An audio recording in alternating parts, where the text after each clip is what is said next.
Welcome, crew, to What Are Your Three, a Channel 3 podcast, where we take a member of the Channel 3 community, discuss 3 games that they're choosing, go through some honorable mentions and some other odds and ends for a little video game discussion. I am Dan Tucker, and with me, as always, is El Ray. What's going on, everybody? Today's guest, many people know him as one of the legendary kart players. He has an entire YouTube page dedicated to helping you get faster. Professional 200cc speedrunner. It is the host of Basic Trading himself. Basic, how are you doing today? Doing good. What's going on, guys? How you doing?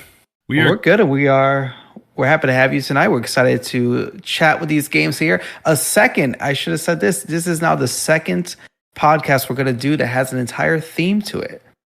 For anyone who's been listening, you actually just had a whole kind of scary games playing on stream theme here, and now with Basic, we're going to be talking about kind of content creation, how that all kind of comes together with these games. So I'm ready to get into it. Yeah, I'm excited. Basic, I like the way you started off here because nothing gets me more riled up than when someone tries to claim an entire series when we ask what their first game is, and you have done immediately that, sir. And it's a great series, claiming out the entirety of the Mega Man X series. So we're gonna do this. We're gonna start off here. And I have to ask, so I guess I'll start with, I'm going to tell you, pick one. We'll talk about the whole series, don't worry. But what's the one that comes to mind? Mega Man X6. X6. Yeah, it's going to surprise a lot of people because I think people tend to think of that as being well known. It's like it's legendary for being like one of the worst in the series.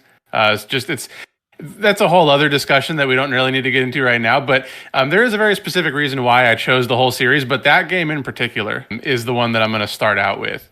And the reason is because there is actually a YouTuber, I think he's around my age if I had to guess, but he's an ancient YouTuber, stopped making videos like years and years and years ago, but his name is Hide of Beast, all one word, and he put together a series of videos where he kind of went through every game in the series in like a minimalist fashion. So for people who don't know what the Mega Man X games are, for the really quick and dirty version, you play as a character called Mega Man X, surprise, surprise. And he's basically a robot, and it's a 2D side-scrolling platformer game where you go through and you can kind of like blow up robots and you get life and all this stuff. But the main draw of these games is that when you beat a boss, so it's set up into like 8 stages, and then there's like 3 or 4 boss stages at the end of the game. And the way that it works is when you beat one of the bosses of one of the 8 main stages, you get their powers. And these things will help you in various ways throughout the rest of the stages. You can also collect like power-ups like heart tanks to get more life and all this stuff. And the reason why I'm going on this kind of digression here is that this series that Hide of Beast put together is a series where he went through every game without collecting any of that stuff, without using any of the boss upgrades, even though he had them. And he did it all without taking any damage. And why I find this series, the thing that I found the most interesting about this series is that, so for the X6 version, it's basically as he's playing through, he's describing his thought process behind like what makes a stage difficult. What are the things that you might not have noticed about what made the actual run in particular so hard?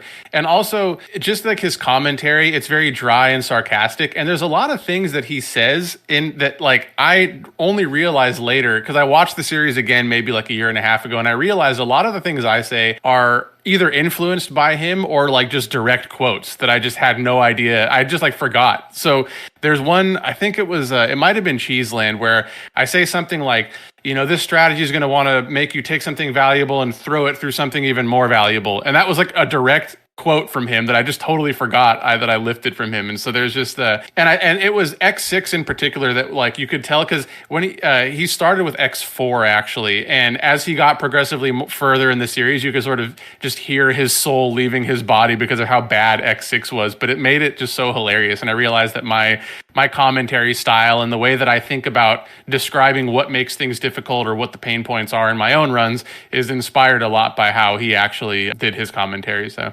See, I was really wondering about this because while I was going through and preparing for this, the SNES run was really where I was for Mega Man X. And like 1 and 2, mm-hmm. 2's probably the peak of it, and 3 was perfectly fine. And then like I played 4 on PlayStation. I'm like, not bad.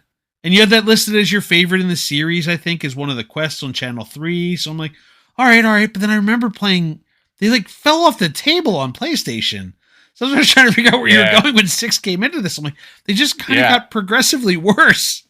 Yeah. So it's actually not 6 because of the game itself, but because of the YouTuber who basically just ripped the game apart. There's a video, if there's no other video, like I actually recommend, you can tell that it was, that these videos were made by someone who was much younger. We'll put it that way. So there is, there's language, but the X6 run in particular, I do actually recommend people watch. It's his X6 no damage run of like Blaze Heatniks, because he basically describes like in detail exactly why the game is so bad. But he does it in a way, like, I think one of the things I really like about his commentary style, it's something I've struggled with myself, is he has a way of talking about the flaws in a particular level or in a game that doesn't sound like he's whining or just complaining. It's like dry, but it's informative and also kind of funny a lot of the time. And it's like, I try and do that in a lot of my videos, but sometimes it just comes across as me just being like overly negative. And he had a very good way of avoiding, of sort of like walking that line between like, this is why this thing sucks, but also not being like just whiny and obnoxious about it, Yeah, not even like mean spirited from the sounds of it. I got to check this out. Yeah. The Blaze Heatniks video is very good. That one and Ground Scaravich are 2 videos I recommend people watch, just because of the way it's like, if you because I'm naturally that kind of person. I have that kind of sense of humor, a very dry, sarcastic, like kind of almost biting sense of humor. And it's, if you are similar and you're looking for some way of like thinking like, how can I like make some sort of commentary and how can I sort of lean into that part? I think it's not like, I'm not going to go out there and say it's like the greatest video like ever made, but I think it's a good watch, I think, to get some idea of how to do that in an entertaining way. How did you wander into this then? Like, were you a fan of the series and, that's how you wandered into this video, or what, how did these worlds collide?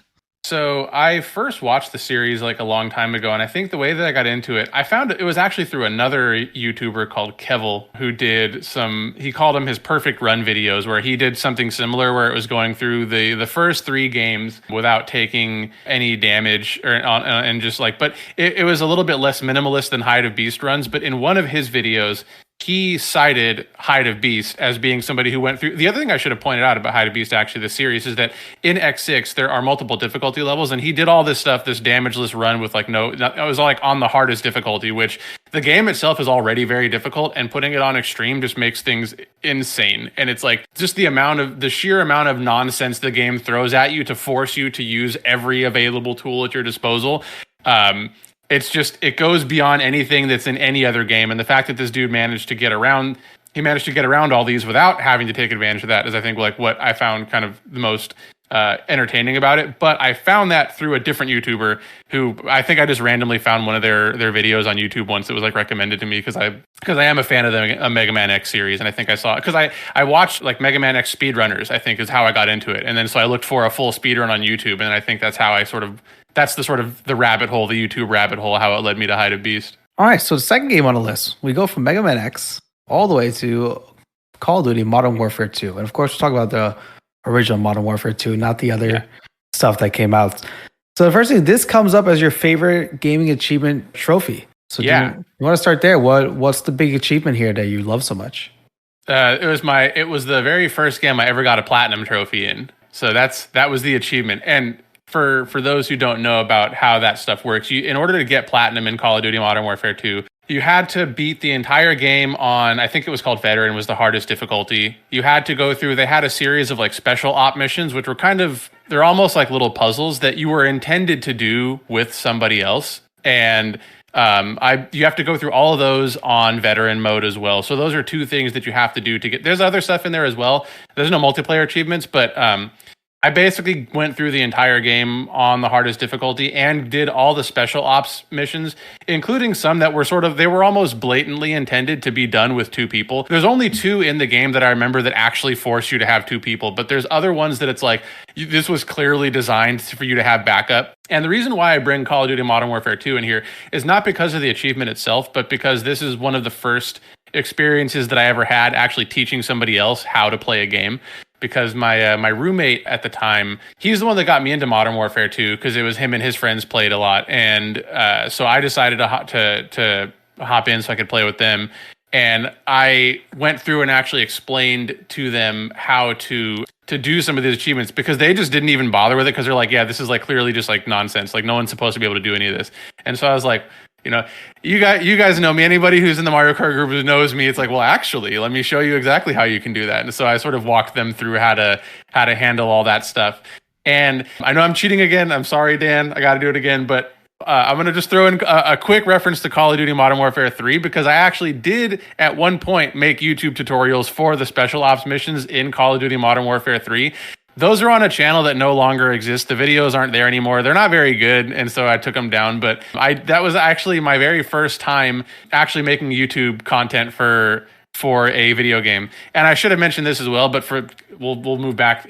For the Mega Man X stuff, I did actually try my own YouTube things for like my own perfect run versions of like damageless runs, but I suck at those games, so that just stopped like immediately. I got like two levels in, but that's the other part of the theme here, is things that I've actually made content for. So I think there's a theme also that's summed up in like a Rick and Morty quote, where basically like anytime something comes up with you, there's a part in Rick and Morty where it's like, you're both idiots, I'm going to explain it with science now. He pulls out like a whiteboard, and that's basically what happens with you.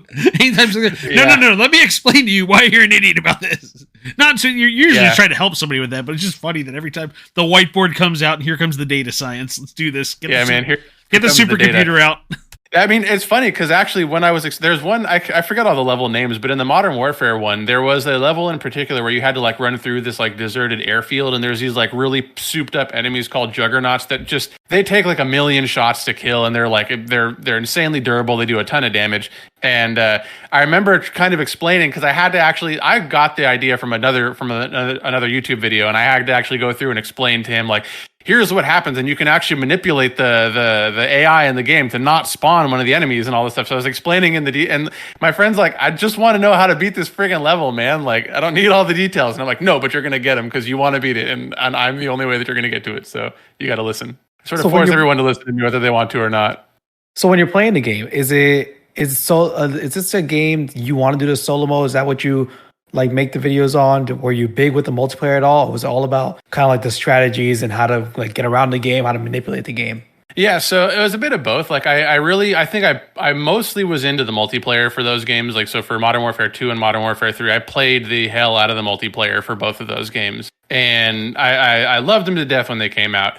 I think it was for me just like when my roommates weren't there and I was tired of playing online, I would just kind of mess around offline. And it was the first time I ever really messed with getting achievements. And I figured like, well, I think I can probably do this if I can just get some advice on how to progress through some of the more troublesome parts of the game. So I tried to just see if I could even do it. But yeah, it was mostly multiplayer, but the single player was just kind of a nice change of pace for when my roommates were all busy. So playing multiplayer, were you somebody that prestiged? Like you got to the top and you said, all right, let's start over. See, I was terrified. I was terrified of it. I think I did it once. I said, wait, I lose everything? I can't do this all again. So were you like top prestige, like 10 prestiges or whatever it is? Nah, I would have loved to do that, but I just didn't have the time because I was in like college when those games came out. And so it's like, I didn't have the time to do all that, but I did definitely prestige as much as I could. And I actually like the challenge because a lot of the time, like there are guns that you start off with that are like fairly decent in that game. So it's like, I kind of would just go through and use them as best I could. And also just kind of challenge myself to see like, okay, can I actually just succeed with these guns that are like not like the, here comes the data science language, like sort of like the off meta guns and stuff. And it was just more of because I think a lot of people misunderstand with those games. They think that you have to have like godlike reactions and if you can't pull the trigger in like, a tenth of a second upon seeing somebody, you're going to die. And it's like a lot of it is just knowing where people are going to be. Like you play the games enough and you can kind of figure out, I know people are going to come through this door because everybody runs through this door. So I'm just going to sit here and wait. And then, so it's things like that where it's like, well, I'm going to just see if I can take these strategies and make them work with like crappy guns or crappy, items. Or I think the biggest thing was the perks. Losing the perks is definitely the most painful part of prestiging. The guns are sort of whatever, but the perks sort of make a build work.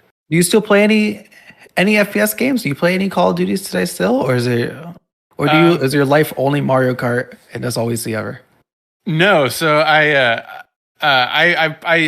played the last Modern Warfare game a lot, and then once Warzone came out, I just stopped playing because I'm not a big fan of the battle royale modes, and it seemed like everybody was moving that way. So I would have kept playing that. I actually probably never would have gotten into Mario Kart if Warzone never came out, because when Warzone came out, I just stopped playing. And then I was like, well, I still want to interact with the group, and I got a Switch for my kid, and I was like, well, this game seems fun. Mario Kart seems. I haven't played that since 64 days, so I'm gonna hop in here and see what I can accomplish here. 3 years later, here we are. Okay, so then we move to the third game on the list. These games are kind of all over the place, which is really cool, and I'm interested to see how this all connects. But game number 3 is Starcraft II, which is your favorite game to watch. Man, I didn't even realize that all of these were all like answers to my challenges. It's kind of funny that they're showing up that way. It keeps ending up. So I know, right? Why is this your favorite game to watch? The reason why I like watching StarCraft II so much is because of the fact that it seems like. So I played a lot of StarCraft when I was younger, and I was familiar with like the Zerg Rush, and I got a Zerg Rush like one time and just never played multiplayer again on StarCraft 1. And I played a lot of the custom games in StarCraft and stuff, but then I think, what was it? There was a BlizzCon a while ago where it must have been like I was watching something else. Like I think I might have been watching like a WoW PvP tournament or something like that. And then as part of BlizzCon, they also had StarCraft 2. And I remember listening to the commentators in StarCraft 2 that were going over it was like must have been the finals, and they're like losing their minds, like he's dropping Marines and Banelings all over the place. And I was like, how do people get like this excited over this game? Like no one can actually care this much about the game. And then years later, I'm in grad school, and my friend goes, hey, have you ever played StarCraft 2? And I was like, not really. Like I went through the campaign, and my friend got me into StarCraft 2, and he just like kicked my ass. Like he got me into the game because he just wanted to kick my ass at the game, and he did. And it really pissed me off. So I watched a bunch of YouTube. This is how things go. I watched a bunch of YouTube videos, and I was like, I'm never going to have that happen again. And I must have binged videos for like 8 hours straight, just watching StarCraft 2 content. Like I want to figure out how this game works. And I started to realize sort of the nuance and how like little tiny changes in how you play the game can just sort of snowball and lead into really big impacts in the game later on. So an example of this is you'll see a lot of pros that will at the start of the game. So for people who don't know StarCraft, just explain a little bit. It's a real-time strategy game. The really short version is you can pick one of 3 races. You start at a base, you collect resources, build up an army, and try and destroy your opponents. And one thing that a lot of pros will do is they'll send a single worker over to the other person's base. Part of that is to just figure out what the other person is doing. Are they trying to play super aggressive early on, or are they going for a more economic build? But another thing they'll do is they'll take their worker and start collecting resources from the other person's base, but they'll like stop midway, because every time you're mining someone else's minerals, that person's workers can't mine from there. So it's like these little tiny things that prevent you from getting like an extra 5 or 10 minerals, but that slows down your build by a couple seconds, and that slows down like a bunch of other stuff that you're trying to do. So it's like little tiny changes that snowball into these like really big advantages that can happen later on. And why I like watching the game so much is, so one of the things is that I watched a lot of streamers also when I was trying to get better at the game. And one thing that I found kind of amazing is that people could do all of this stuff and also commentate in real time. Like, okay, I'm going to send this worker over here. I'm going to try and, troll his minerals a little bit so he can't collect that. And then while this is going on, I'm going to kind of come back here and work on my own, my own economy and all this kind of stuff.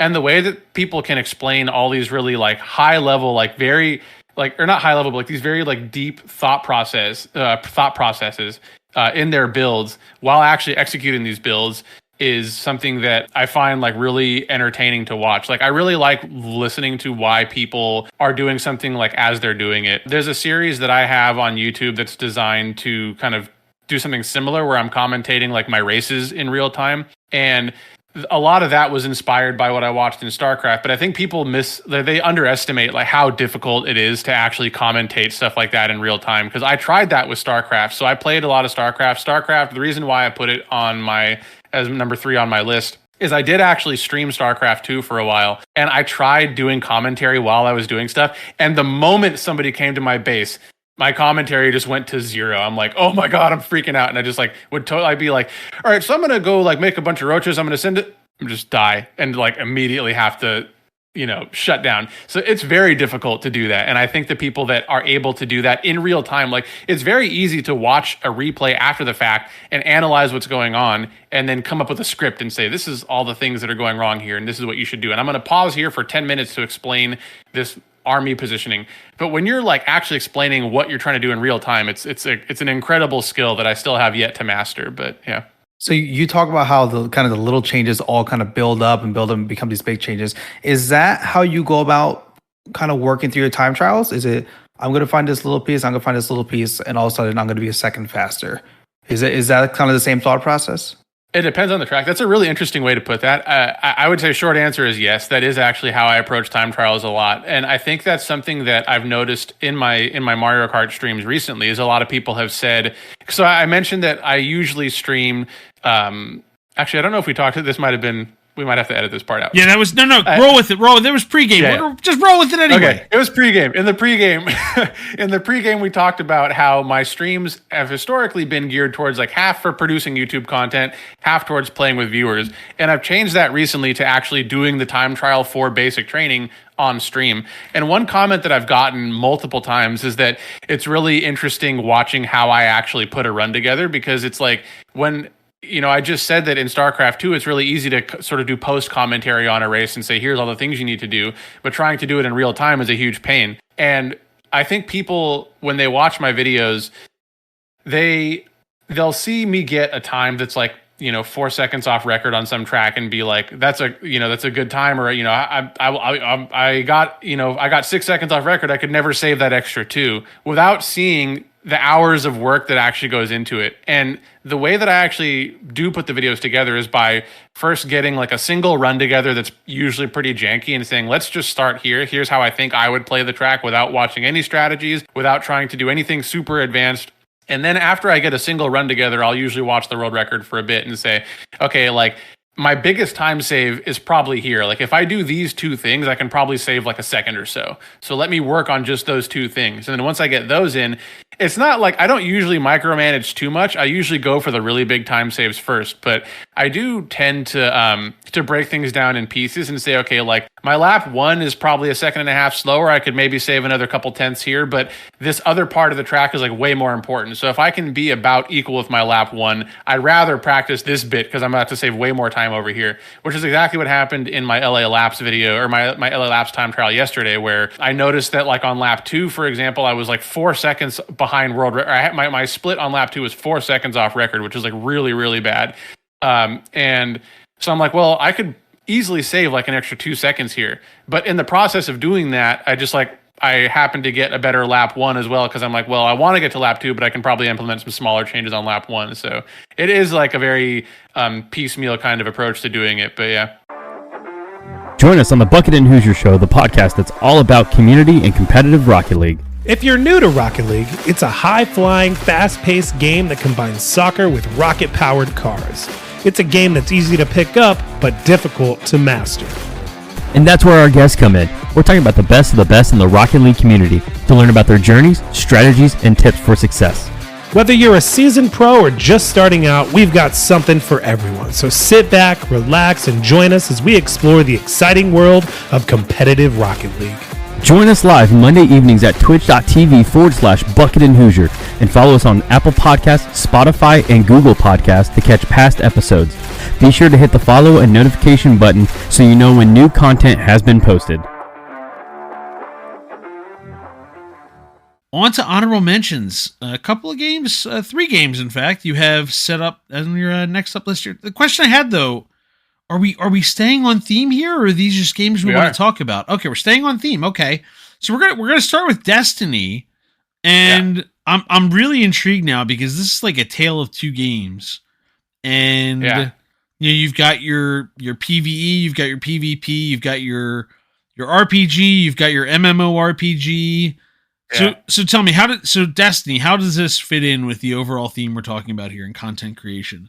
So Destiny, this is the first game that I ever actually wrote like a review for. It was just something it's not like it wasn't published anywhere. It was just on my own personal social media stuff. But it was something where I was like, there were a lot of people that.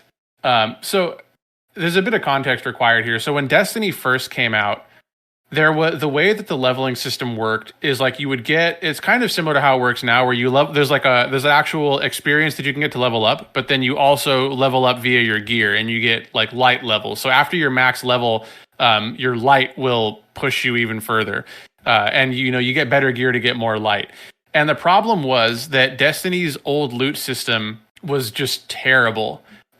It was incredibly difficult to get high-powered gear for anything unless you were playing like 8 hours a day. And it's like, dude, most people just don't have this much time to put into this game when the only end game activity is a raid that is dropping gear that's like not much better than what you could get if you were to just like grind a million years. And I had friends that were like, I was having conversations with friends that were just like, nah, man, like you just want everything handed to you. And I was like, dude, that's not what I'm complaining about. What I'm talking about here. And I eventually put everything down into like an actual kind of like a paste bin. I don't know if you guys know paste bin, but it's just like, a big text thing that you can, it's kind of like Twit longer where you can just like write a gigantic post. And I just posted it to my social media and shared it with them. But the basic gist was that, it was a review explaining exactly what I thought was wrong with the item system and how it's not like I want things handed to me, but how I want a more rewarding grinding experience. And we don't need to talk about the grind, but it was basically just like it was so bad that people were sitting and standing in front of a cave for hours and hours a day, just shooting these like trash mobs on the chance of getting essentially just like a loot box that may or may not even give you anything useful.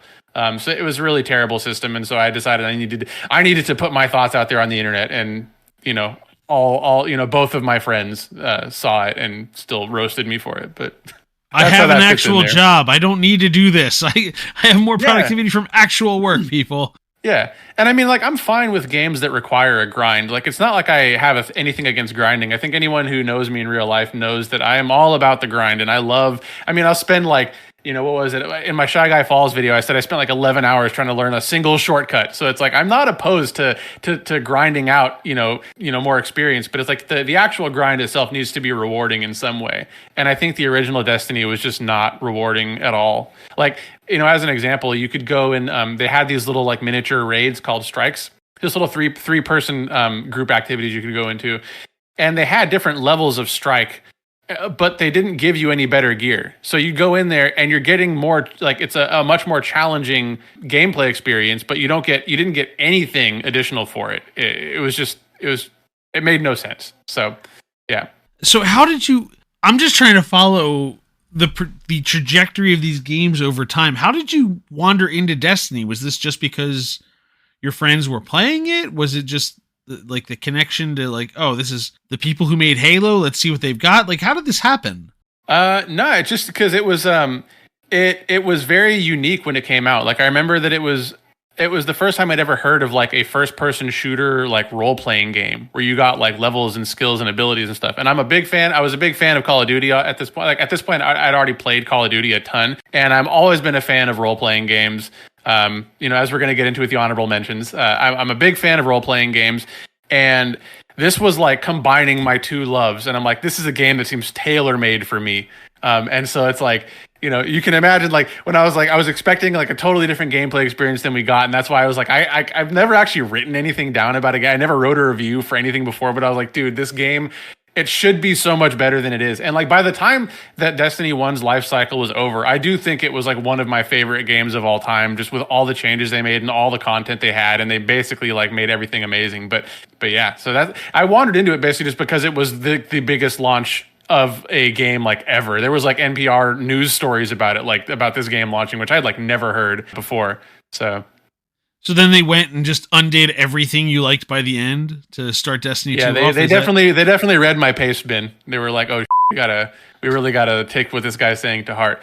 No, I mean, it basically what they did is they changed things around a lot to where, because before they would spend a ton of time developing these raids, and then like nobody could go into the raids because nobody could get the gear for it. Because literally the only way to get this gear, there were two ways. One of which was to get lucky with like these loot box drops essentially.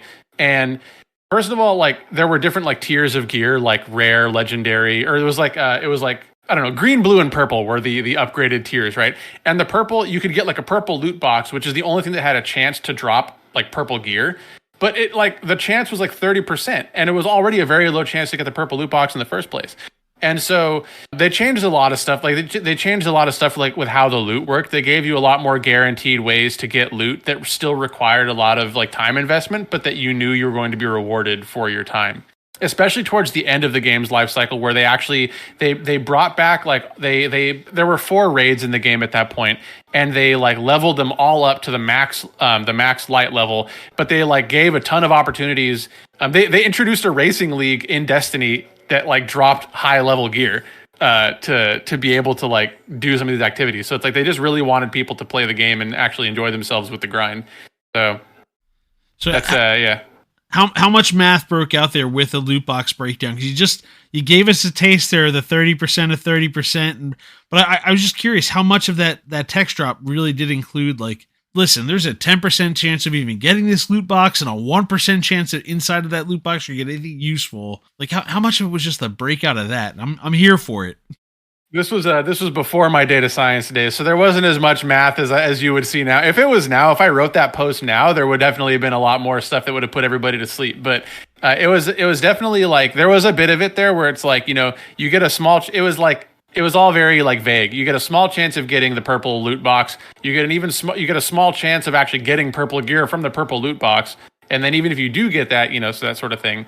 So it was a lot more whiny. It was a lot more like, you know, a lot of the stuff I try and avoid now. But I'm just saying Basic 2023 puts that post together and there'd be governmental hearings over the data behind some of this stuff, I think.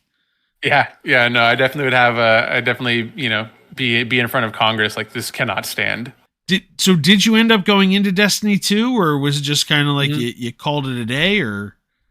No, I played Destiny all throughout. Like I think what happened was I stopped playing for a while because I couldn't do any of the endgame activities because I didn't have the time to get the gear. I should have pointed out the other way you could get gear was by essentially doing these like little bounties. Like, you know, go through and kill 10 of these guys, and then you can come back and turn it in for like faction reputation. And I actually did do the math on this. It would have taken, if you played full time, it would have taken like 2 weeks of a full time grinding to be able to get enough gear to go into the raid. So it's like no one's going to want to do all that. But yeah, so I did actually play Destiny, I think, more or less throughout the game's life cycle, especially once I found out that there were third-party websites that allowed you to party up with people who wanted to do some of the raids and that were willing to walk less experienced people through the raids. So I did play a lot of that. Once, like I think once there was a third expansion. I think it was King's Fall was the expansion that came out, where that's when I got back into it, because they released new classes. That's what it was. They released new classes for each of the three new subclasses for each of the game's main classes, and so I got into it then. And I played Destiny 1 until that game was over. I played a lot of Destiny 2 until I think there was I did the first few raids in that game, and then after a while, it just became too much of people that wanted to be able to do the raids on day one, and if you didn't already have experience, then you know we're not going to let you in, even though it's like, dude, I've done literally every raid in the game, I know how to play the game. But they're like, nope, I don't want to spend 5 minutes to explain to you how this encounter works. And so I was like, it became too try hard for me, and I was like, this is too much. I'd rather play something else. All right, well, let's transition from a live service game that has been sunset into a new one to a game that the sun never sets on, a game that has been with us and always will be with us in The Elder Scrolls V, also known as Skyrim. So what brings I really am all over the place, huh? With these games. Let's just say we're going directly from live service, have to be involved, have to grind, to just Alexa, eat 3 cheese wheels. We're all over here. Yeah. Skyrim. So the other reason this is an honorable mention here is I haven't actually made any content, no streaming, no YouTube content for there, but it's the second game that I wrote a little review for.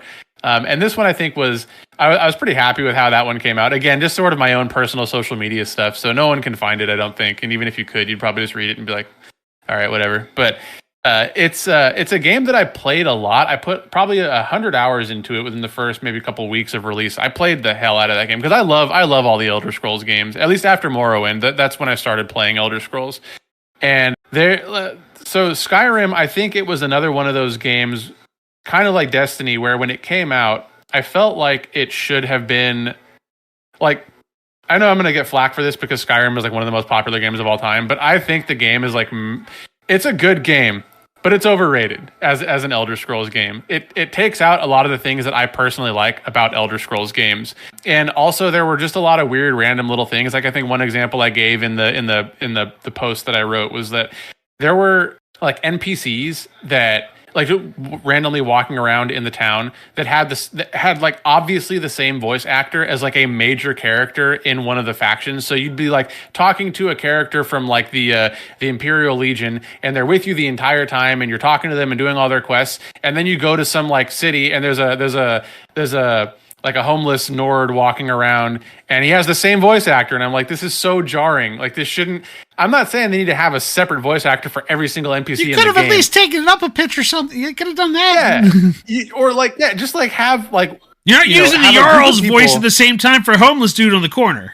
Exactly though, but that's what it was. Where it's like, you shouldn't be here. You should be like in this big castle. I just talked to you over there, right? So it's like for me, there was a lot of things where it seemed like there should have been more polish than there was in a lot of. I know that's like really nitpicky, but it was more of those like, this is a AAA game that we've been waiting years and years and years for.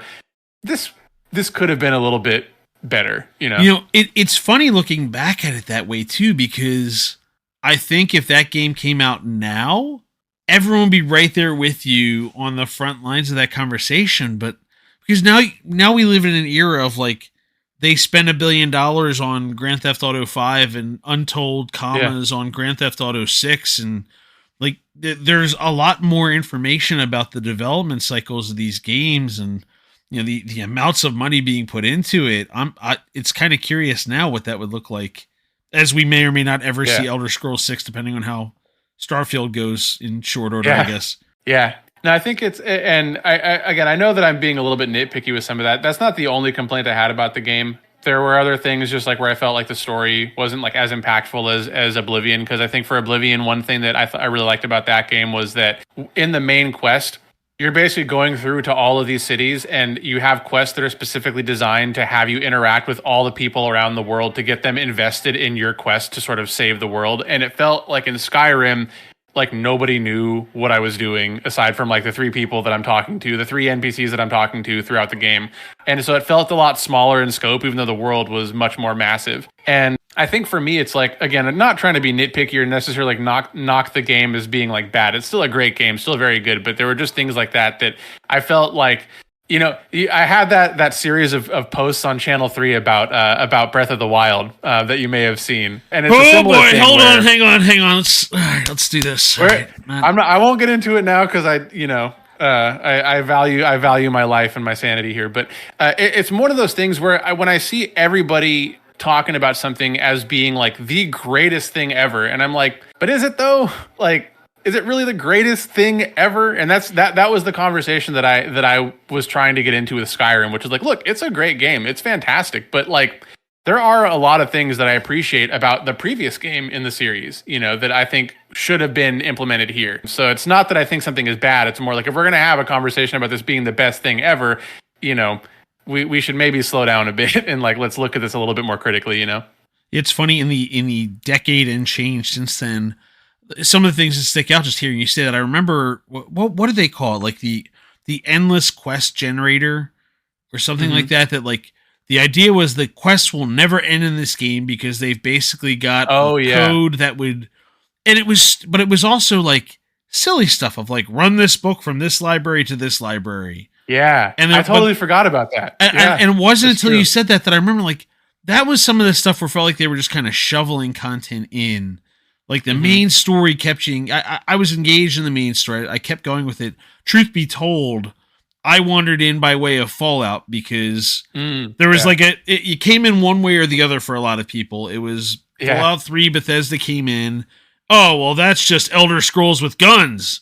Or it went the other way where like you're in the Fallout universe now and like, oh, it's Fallout with magic now. And I came into the, it's Fallout with magic crowd. So it was just funny because they were really, I mean, and you see why. I guess they plan like, we're going to run this thing for the next 15 years. And again, as I literally cracked this thing last night on the PS5, which like whatever. Apparently, I have the PS5 version of it, which I think it came with the PS Plus. I swear to God, I did buy it for PS3. I did buy it for PS4.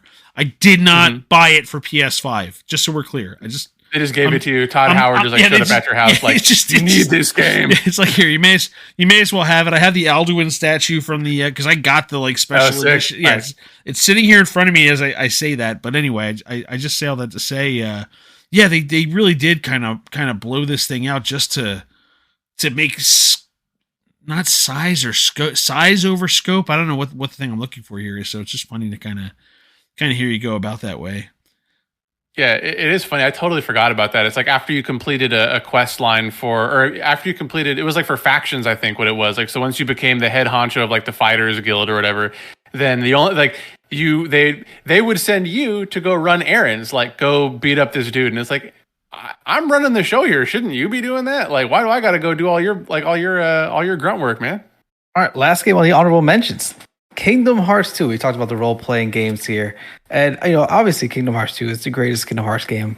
I'd say, I'm just going to warn you real careful. If there's any negative slant to this one, Basic, I'd be real careful where you tread here. Obviously the greatest Kingdom Hearts I love this game. This is one of my favorite games of all time. I love Kingdom Hearts 2, man. I gotta go. This has nothing to do with the theme, but I gotta talk about it, man. When I played Kingdom Hearts 1, and I was being a hater when I first played Kingdom Hearts 1. Like, when I first heard Goofy's, or when I first heard Donald's voice, I was like, nope, I'm done. Can't do it.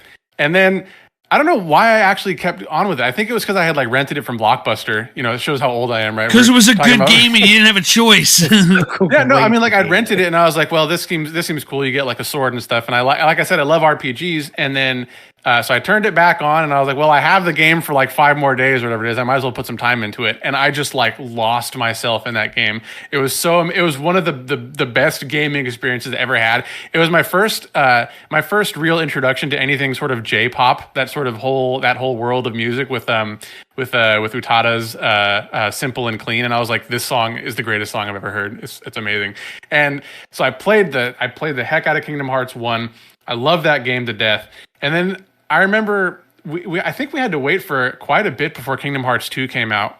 Because they had Chain of Memories on Game Boy Advance. Yeah, that's right.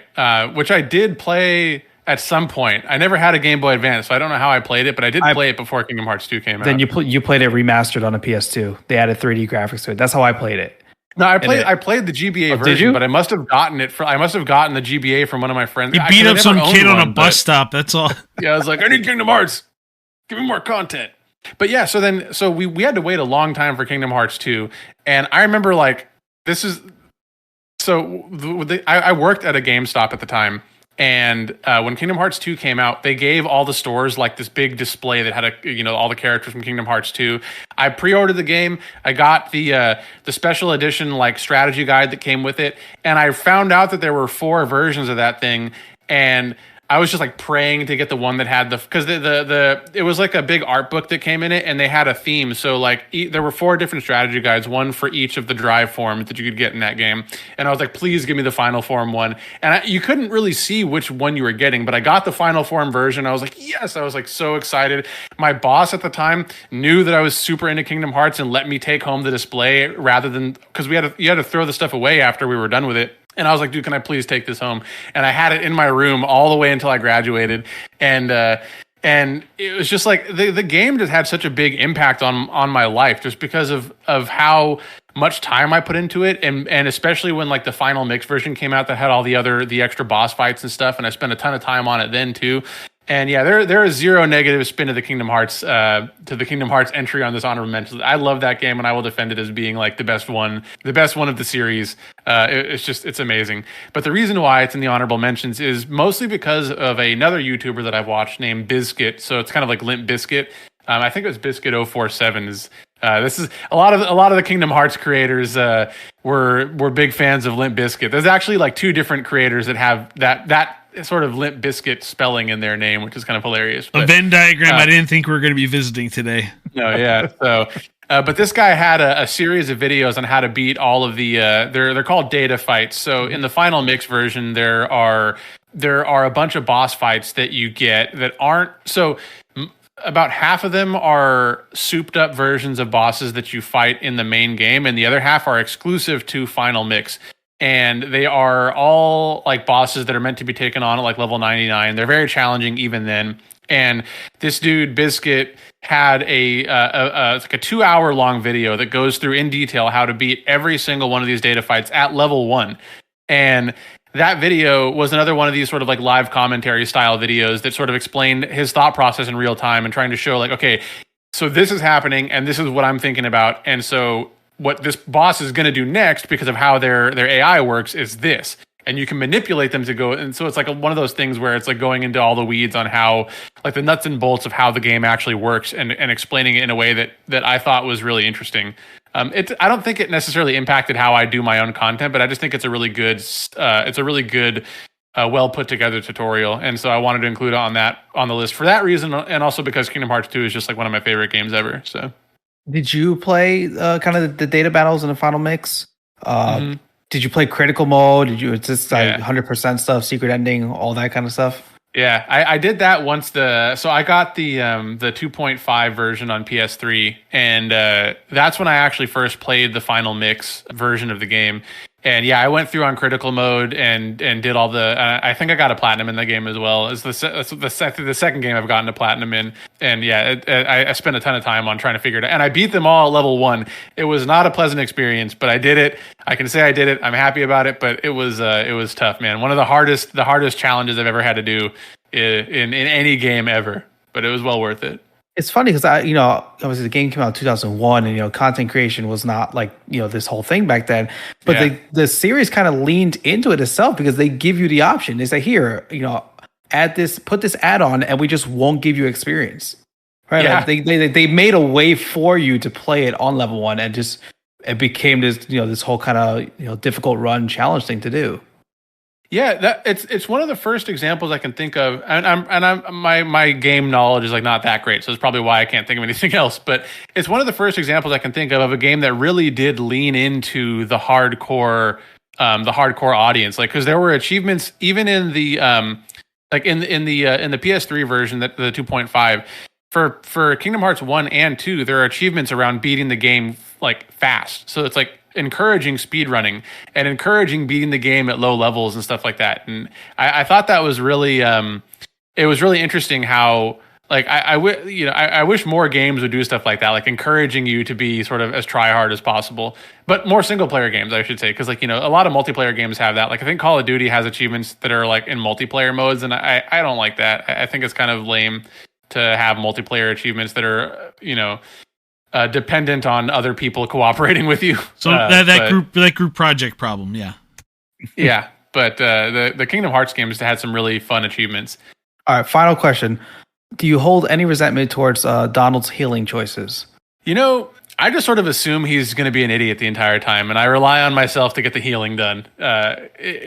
Donald is legendary for not behaving the way you want him to in that game, and it's like, especially, it's one of the things, like, if you watch like speedruns of the games, like half of the frustration comes from Donald just like not behaving properly. And but yeah, I just sort of assumed I was never going to have him, especially on the data fights, because your party members just die so fast that it's like you're never going to have access to them. So it's one of the big lies when you can say, oh, you can decide how your friends fight. Are they going to be more defensive or offensive? It's like, it doesn't matter. I could say Donald heal all the time, and he'll go heal a Heartless on the side before he heals me. Yeah, you tell him to play defensively, and rather than interpret that as like, I'm going to wait till like Sora is about to die and then heal him, I'm going to just spam the sorry, I don't know if we're able to like curse on this, but I'm going to spam. Listen, I got an edit button. Don't worry. I got this covered. I'm going to spam the out of arrow on myself. Like, what are you doing? No one cares about you. Use your heals for me, man. Donald, man. You're getting me started. You're getting me started on this rant. I don't know why we had to go this way. Let's take a turn then. Let's cool him down here. And we're going to move into the future. We're going to the future. We're going to talk about a game you're looking forward to. And that game, Final Fantasy VII Rebirth. So I'm just going to be quiet for a second here, because I want to know where you're going with this, because now, is this related? Is this just looking forward to it? I want to know that, first of all. Is this independent or dependent upon the theme here? No, this is totally independent of the theme. I just love Final Fantasy VII. I think that's another one of my favorite games of all time. I can recognize that there's a lot of people that say that 6 is like the best in the series, like in a sort of objective sense. And I haven't really messed with 6 too much, so I can't lean in on that. I can just say from personal preference that 7 is one of my favorites, just because it was the first game that I ever played that really had like an in-depth story to it. And again, a lot of what I played when I was younger was a lot more multiplayer games or a lot more platformer stuff that just didn't really have that. And 7 was the first one that really had a very fleshed out narrative. And I remember spoilers for anybody who hasn't played this game that's like however many years old now, like 35 yeah, 26 years, you're good. Yeah, super old. But one of the main characters that dies at the end of the first disc, and it's like of a 4-disc game. Yeah, a 4-disc game. That's not supposed to happen. Like, I've been working with this person and leveling them up and talking to them, and I was 14 at the time. I was flirting with this one the entire time. I was supposed to go on the date with her, and she gets murdered, and I'm like, what? It blew my mind that a game could even do that. It was just that is breaking the rules here. And so the game stuck with me, and it also the music that goes along with that whole scene is just amazing, and it sort of really got me more interested in how music can sort of evoke these sorts of feelings in people, and how it got me thinking a lot about how game music is used to really enhance the mood of a game. And I think that's that's one of the things that made Final Fantasy VII so memorable to me. Is just there's so many amazing musical themes in there. Sephiroth's main theme is awesome, and I think that it's they really they leaned into that hard in the remake. There's a lot of really amazing remixes of some of the songs from Final Fantasy VII, the original, and the other thing about 7 that I really enjoyed was, or the remake actually I should say, is that people I think were being haters on the fact that the first game, that Final Fantasy VII Remake, takes place entirely in the first third of the first disc of the original game. But there's some stuff I think that could have been left out, but I thought that they used the time wisely to flesh out interactions between characters and give characters a lot of personality where they didn't have it before. So an example would be, Aerith and Tifa. In the original game, I felt like I'd never really, if you asked me to describe Tifa and Aerith's characters in the first game, I wouldn't really be able to do so. They just didn't have a very I'm probably going to get a lot of flack for this. I didn't. No, feel you're they correct. Had very strong characters. Keep going. Don't stop. Yeah. I know. I didn't feel like they had very strong characters in that game. But in the remake, I felt like being able to spend so much time with each of these characters individually, they really gave them their own personalities, and they're a lot more memorable in how they interact with Cloud. And I felt like they were just as characters a lot more memorable. So I love that game, and I'm really looking forward to what they do with the second part, because I think that there's a lot of interesting directions they can go with it. So two things I was going to say. First of all, I don't know if people can appreciate the jump that the PlayStation in particular made, but that just generational jump in there, because Nintendo 64 didn't have the music, and I think that's where the CD drives came in and where PlayStation really took it, because you got that orchestral sound as opposed to just a sound generator chip doing things, and it's a really interesting call, because I one of the questions I had on here is just trying to get from you, Final Fantasy VII has gotten prequel, sequel movies, it's got a cinematic universe here, it's a game that has gone on for a quarter of a century without stopping. It is being remade in a different genre. I'm just going to call it a different genre than the turn-based combat original one. What's made this game so prolific? Is it just the time and the place? Because I don't think it's just that. Because you and I are slightly older than Ray, and we were in that same time period. But even still, for people after us and people before us, this game is a landmark. And yes, to your point, 6, as you appropriately called what would have been Final Fantasy 3 for those of us over here, but recognized. But there's still something different with 7 and the leaps that it made. What makes it so prolific? That's what I wanted to ask. I think so. For me, I think a lot of it. For me, it's really, this is going to be just purely personal for me and not really anybody else, is that I played the game. It was the first game that I ever really, really got into with friends in terms of like theory crafting and stuff, in terms of like what's happening with this character. Like, I think a lot of us probably remember, if you were around back in the days when like Legend of Zelda Ocarina of Time came out, that there were like websites that were dedicated to rumors that were just like total nonsense. Like, if you do this specific thing and behave in this specific way, like how many of us like tried to get the Triforce in one of like 10 different ways? Like, I played through the entire game like probably 5 different times, following 5 different guides about, if you name your character this specific thing, then this character is going to interact with you differently, and then you can go to all this like. And that, so I played Ocarina of Time after Final Fantasy VII. So Final Fantasy VII was the first game that I played that I really got into that, because I wanted to bring back Aerith. And I was like, there has to be a way to do this. She can't just be dead. That like breaks the rules of gaming.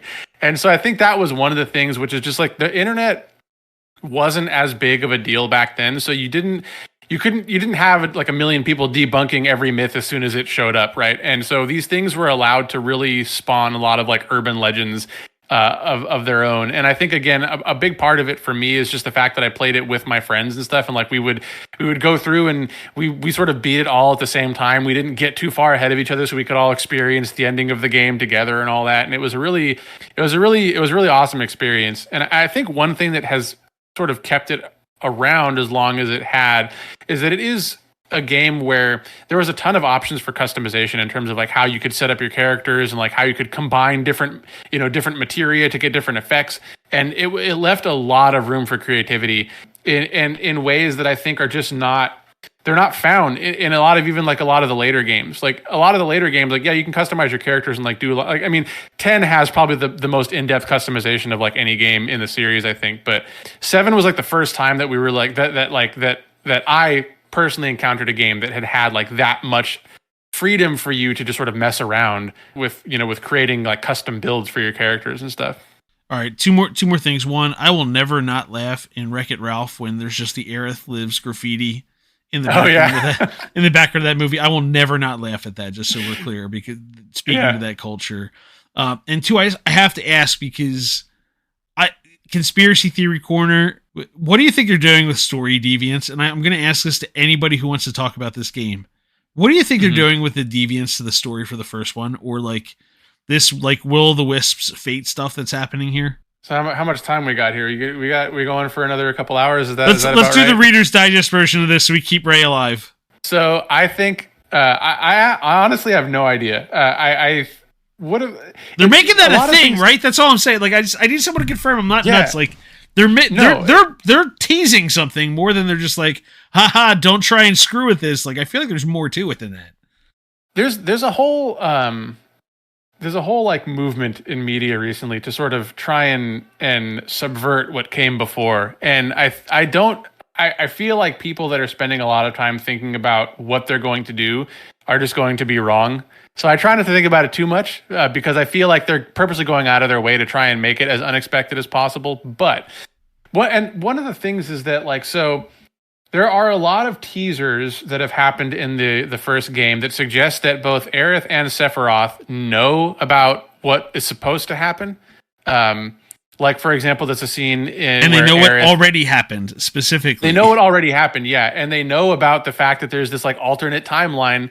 I don't even know what they're doing with all this parallel universe stuff, but like, one of the things that doesn't make sense is like they're teasing that Aerith knows what happened already. She tells Cloud in one scene, depending on how you play the game, oh, don't fall in love with me. It's like, why the hell would she say that unless she already knew what happened, right? But the weird thing about it is like, if Aerith knows what happened already, what is she trying to accomplish here? Is she trying to change fate from her?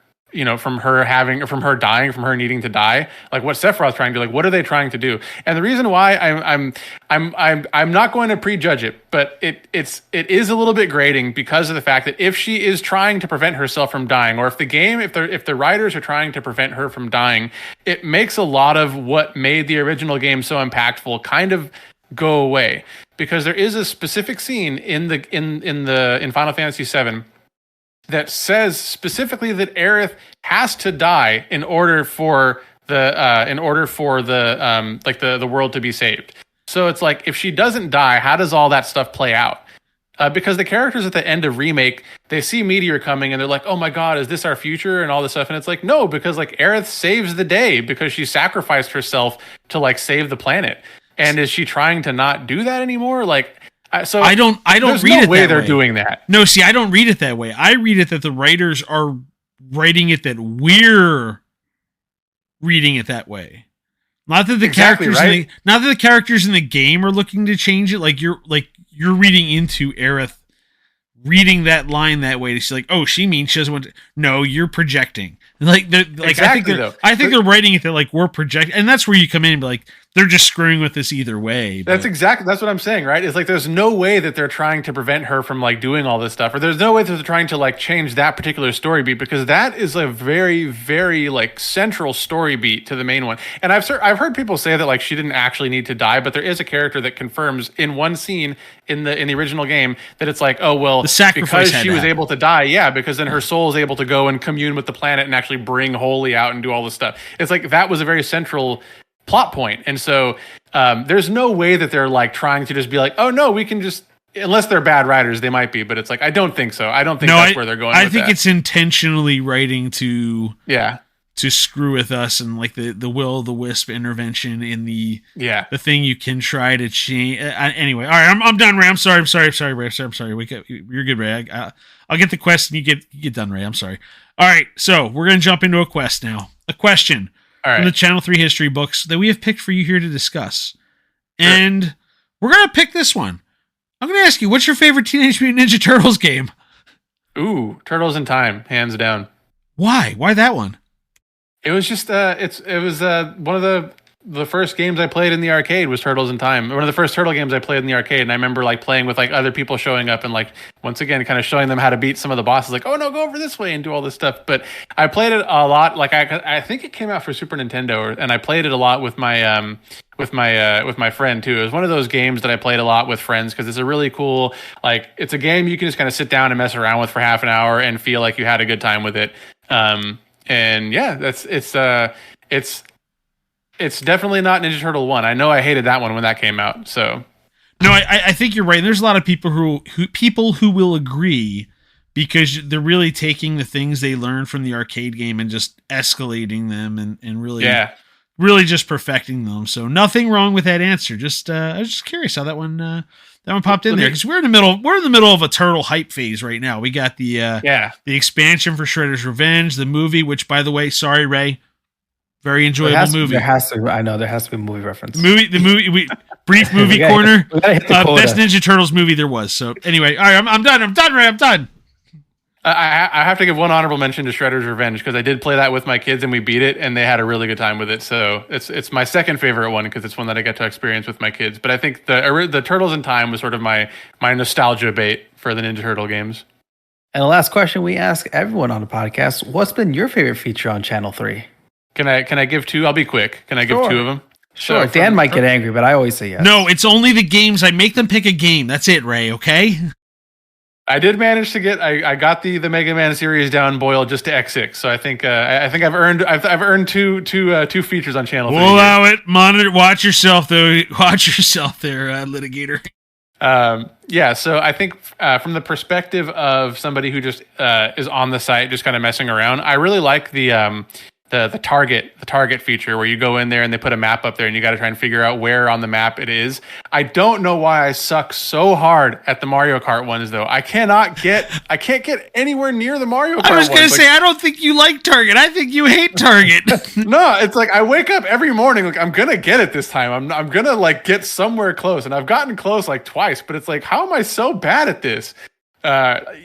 I don't know, man. I don't get it, but I almost nailed Hogwarts Legacy. That one was like, I'm pretty proud of that one being so close. But yeah, the Mario Kart ones, man, it's so addicting. I want to figure it out, and I want to get close. And the thing is, you have to trade off getting close with how fast you do it. So that's what happens is like, oh, this is like on one of those split paths, and then I'll pick the wrong split path and be like totally off, and it's like, God, lose my mind on it. But I do enjoy it. And then from the perspective of somebody who runs a club on the site, my favorite thing is the way that the time trial stuff is set up, because just like doing the automatic ordering of submissions based on the actual times themselves, I think is really it's it's made my life so much easier, because on the other group on Facebook, it's like I have to actually go through and find everybody's posts and see if they posted a new time, and then sort them manually, and then do all, and it's a huge nightmare.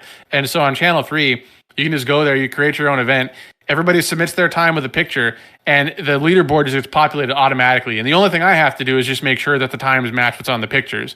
And it's made the time trial stuff, like people who interact with the Facebook group know that like I have dropped the ball like quite a few times, especially in recent like months on getting the time trial points in there quickly. And that's just because it's such a tedious process on Facebook. But Channel 3 has made it like just so much easier. I think the best part of that was when Joel added the whole notification when someone beat your time. Oh yeah, that's because so before dirty, man. before that you had to like you had to check. Did anyone else play the game? It's like, oh, at least now it tells you. I'm actually sitting here and waiting for 3 more hours to see if Joel tries to post like some final time on me in the time trial we're going at right now. Because I'm not sweating warrior right now. Ahead of him. I'm not that much ahead of him. Time. I haven't done that. I haven't done our time trial this week. I got to get to that. You have 2 hours, 53 minutes and change. Yeah, I know. So I'm going to apologize to whoever's number 2 on the leaderboard right now, because you're about to get beat. Actually, probably not. That course is really difficult to get a good time on. Let's take a quick look. It won't matter because this will come out later. But the person right now, as we're talking, would be Frizz. Frizz with a 0.7 lead over 022 right now. Is he still got a 145 or is he 145? 145.275. It was a 0.2 difference between them last week. I still can't get over that. Yeah, and Frizz got another half a second, is that right? It was 0.02. It was 0.02. It wasn't even 0.2. It was 0.02 last week. This one he's up 0.7. He's up a whole 7/10 right now on this one. So he's got a bit more on that one. Thanks. But anyway, with that, we've made it to the end of another What Are You Through podcast. Basic, thank you for being here with us. You can find the podcast at c3.gg/podcast, dropping every Wednesday morning at 3:33 a.m. Eastern on all the major platforms, including Spotify, Google Podcasts, and Apple Podcasts. I'm Ray. Dan puts this all together. And for our executive producer, Joel Willis, have a good day, everybody.